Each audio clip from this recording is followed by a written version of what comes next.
apostle went to India. He was the one to whom Jesus said, I'm the way, the truth, and the life. No one comes unto the Father except through me. Pretty drastic statement. He went to India, the land of 330 million deities, and preached the message of Jesus. And he ultimately paid with his life. The reality about truth is that truth, by definition, is exclusive. Whether we like it or not, truth is exclusive.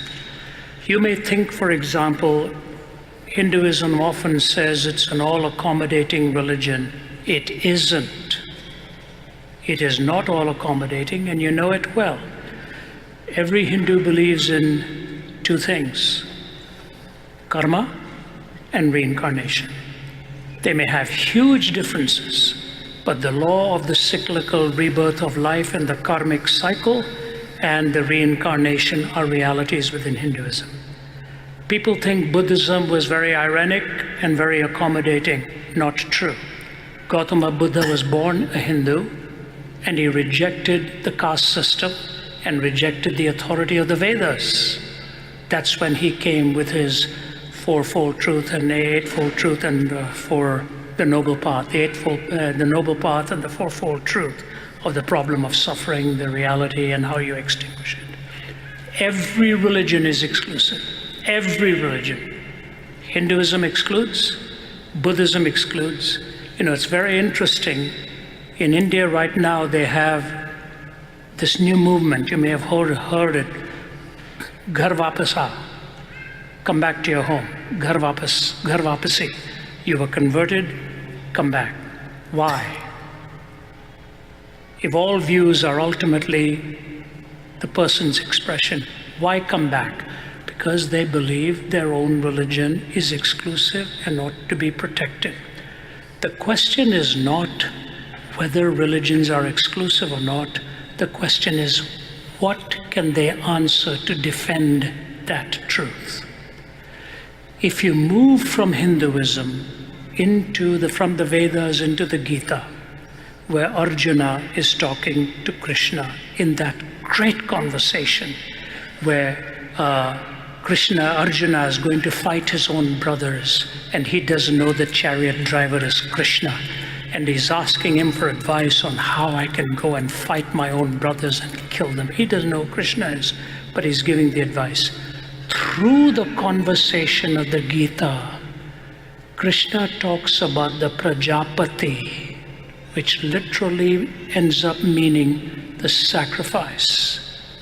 You ultimately need that sacrifice. But in the Gita, there is no sacrifice. He was on to the truth that there was the need. Only in the gospel is that sacrifice offered for you and for me. Why is Jesus the way, the truth, and the life? Because he answers the four questions with correspondence as truthful and coherence as the four coherent answers. It is for this reason that people like Carey and Charlie C.T. Studd and Henry Martin and others, when I go to India several times a year, hum dharti ke aadmi hain. Hum dharti ke aadmi hain. I'm a person of the soil. I was born and raised in India. India has a fascinating philosophy. There's a song that you may have heard from Mother India, Duniya mein hum aaye hain to jeena hi padega, jeevan hai agar zahar to peena hi padega, which literally means if I've come into this world, I must live. If living means drinking poison, I must drink it. The fatalism that is present in many of the young, they are hungering for answers. It is not so much the robust attitude of smothering somebody, but the privilege of telling them that Jesus Christ offers his sacrifice for you so that you can have life with purpose. Mahatma Gandhi, who carried a New Testament all his life, made this comment, I like their Christ, I don't like their Christian, because the Christians had victimized him in so many ways. We as Christians need to apologize to the world for the way we have sometimes betrayed the trust. But we do not go to present ourselves. We go to present Christ. If you had the cure for cancer, you would not be sitting at home. You'd be telling the world with cancer where the cure is. In Jesus, you find the answers to the deepest questions of the soul, and you present Him as the answer. I'll leave that with you. I'll leave you with 2 footnotes.